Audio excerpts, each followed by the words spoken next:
Okay, now we are doing Part 4, recording Part 4 of Chapter 12. The pharmacy technician often, of course, has the most opportunities to prevent medication errors. So the pharmacy tech is the first person to examine the prescription and the last person to handle the medication before it reaches the patient. So they're usually at the pickup when a person comes to pick up the prescription. So medication error prevention. Prescribers are responsible for the 5 R's, which are, of course, in other words, they're going to be the ones that they most ensure that the drug prescribed is the right drug for the right patient, at the right strength, given by the right route, and administered at the right time. So the pharmacy practice overlays the prescriber responsibilities and enhances the patient safety. Incorrect drug identification is the most common error in dispensing and administration. So it is the most important, or is it important to help prevent medication errors. So you do have a table 12.10 on page 375 that'll give you some general tips for reducing medication errors. This is an outline of what we're going to go over on the next few slides. So what are the discussion? Just something to think about. What are the 5 R's and how do they relate to the prevention of medication errors? The responsibility of the healthcare professionals. Healthcare workers must put safety first. Pharmacists and pharmacy technicians can work together to increase the margin of safety. So there is actually no acceptable level of medication errors that are going to exist. The main focus is treating the patient and going to ensure that the best possible outcome by the safest possible means. So when filling prescription orders, they should be reviewed with a 100% error-free goal in mind. The only acceptable level for medication errors is 0 errors. You do not want any errors at all. If information is missing from a prescription or medication order, never assume obtain the missing information from the prescriber. And usually this is done by the pharmacist. Patients and caregivers must have the basic knowledge needed to safely administer medications. One thing to always remember is a pharmacy technician absolutely cannot, cancel patients, but they can encourage patients to become informed about their condition and to ask questions. So they can encourage the patients to talk to the pharmacist and ask questions. Pharmacy techs can or may relay completed medical and allergy information to the patient. They can also check meds, both RX and OTC, carefully. They can check it carefully for administration instructions, and they can read them the instructions, but they cannot cancel them on it. Pharmacy technicians may read the patient the instructions, but cannot give advice or counseling on the medicines. Innovations to promote safety is to automate and barcode all fill procedures. Maintain a clean, organized, and well-lit area. Provide adequate storage areas with clear drug labels on the shelves. Encourage prescribers to use common language and only safe abbreviations. Provide adequate computer applications and hardware. So these are just pretty much telling you the different areas of the work environment where you can practice to promote safety. Also, another place is your adequate staffing. So you do not want to schedule technicians on long work shifts such as 12 to 16 hours because that can cause medication errors. So you want to work them at reasonable hours, 8-hour day, give them their breaks. Here's some more innovations that promote safety. These bottles that you're looking at here are what they call the Target ClearRx packaging systems. They are designed to help the patients provide information in a clear, easy to read format and to identify as well. So if you look at here and you see the different colored rings, these are to identify different patients in your household. So it may be that I have a purple ring, my daughter has the blue ring. So when I go to the cabinet to grab her medications, I know not to grab anything purple, that hers are all labeled blue. Also, if you notice and look at the bottles, they are flat and not round all the way around. They are bigger than a normal size bottle. The larger font allows it to be read easily, and you also do not have to turn the bottle around to read it because it is flat and everything is written on the front. This second picture is an automated dispensing cabinet, and they use barcoding and scanning technology that allows the nurse to select the right medication, and the pharmacy technician usually is the one to staff this. The third picture here is a robot-based medication dispensing system. And what it does is it increases your efficiency and speed of medication delivery without compromising safety. The robot is going to also use a barcode system, and that barcode system actually helps to validate the drug selection and reduces drug selection errors. The EMR is an electron medication administration record. It allows the administration of medication to be documented electronically rather than on paper. They can reduce dispensing and administration errors by 75%, which is a large amount. So how an EMR works is the physician will directly input the medication order from a handheld personal computer or PDA, and then the order is sent directly to the pharmacy electronically. So this prevents errors from translating from one person to another. So here are some questions to think about while studying. How can technology and other innovations help prevent medication errors? And are there other innovations you can think of that might prevent medication errors as well? So there's many different types out there.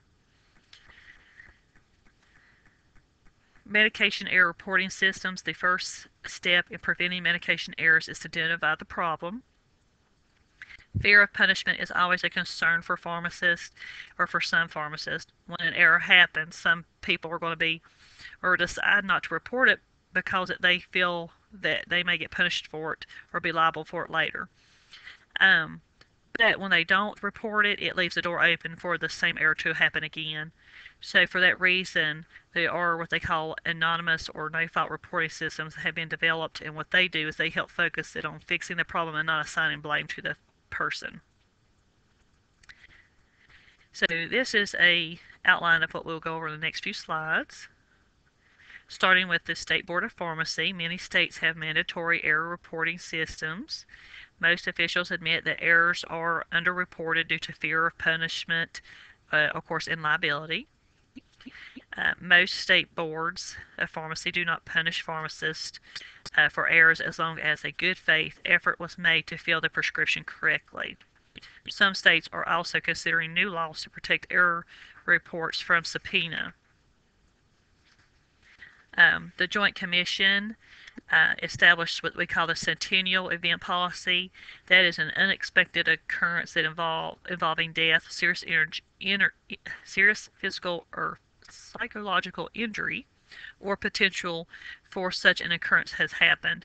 So when a centennial event is reported, the organization, whether it be a hospital or pharmacy or managed care company, is expected to analyze the cause of error, take action to correct the cause, and to monitor the changes made and determine whether the cause of error has been eliminated. So the organization is expected to do the following: analyze the cause of error, which I just went over, take action to correct the cause, monitor the changes made, determine whether the cause of error has been eliminated. So the USP supports two different types of reporting systems for the collection of adverse events and medication errors, and that's going to be by MedMarks and MERP. The USP supports MedMarks medication error reporting systems. The MedMarks is used by hospitals and healthcare systems. It allows users to document, analyze, and track adverse events specific to an institution without giving blame. Since 1998, they have received over 1.2 million reports of medication errors, which is a very high number. So it is good that they allow them to report this without their name attached to it. Data from MedMark suggests that contributing factors that was a cause of those errors included distraction in the workplace, and excessive workload, and inexperience. So the USP publishes a list of common look-alike and sound-alike drugs that often contribute to medication errors. An example of that is Prilosec and Prozac. So if this is a prescription that has been called into the pharmacy, it should be spelled out to the pharmacist to prevent any type of errors. There's your definition of MedMarks. Institute for Safe Medication Practices, of course, is a nonprofit healthcare agency whose primary mission is to understand the cause of medication errors and to provide time-critical error reduction strategies to the healthcare community, policymakers, and the public. And most of the members that that make up this Institute for Safe Medication Practices are primarily made up of physicians, pharmacists, and nurses. The USP and the ISMP provide a nationally voluntarily program called the Medication Error Reporting System, known as MERP. MERP is designed to allow medical professionals to report medication errors directly. There's your definition of MERP. MERP medication errors, of course, include drug strength or dose, confusion over look-alike and sound-alike drugs, like Adderall and Inderall, Prilosec and Prozac, incorrect route of administration, given the right medication but the wrong route, calculation of preparation errors, misuse of medical equipment, errors in prescribing, transcribing, dispensing, and monitoring medications. So these reports also can be completed online as well. MedWatch is a voluntary program run by the FDA for reporting serious adverse events for medications and medical devices. It serves as a clearinghouse for information on safety alerts and drug recalls. So some questions to think about while studying. What medication error reporting systems can be used to report, track, and analyze medication errors? What are the difficulties of obtaining self-reported information on medication errors? The ISMP makes these recommendations to minimize dispensing errors. So the order entry person should be different from the person who fills the order. So what this does is it adds another check in within the steps. So it's a check system. Whoever inputs the prescription, and the next person who gets the prescription will check after it might be the data entry. So they're checking after each other for errors. So the prescription should not be prepared from the computer-generated label, but from the original prescription, in case there is an error during the input process. Recommendations. So keep the original prescription, stock bottle, computer label, and medication container together during the filling process for the pharmacist to check. What this does, it allows the pharmacist to check the pathway of the filling process. The pharmacist should verify dispensing accuracy by comparing the original prescription with the labeled product with the NDC code of the manufactured product. In most pharmacy programs, the pharmacist and the pharmacy techs are taught to check each prescription against the original prescription at least 4 times.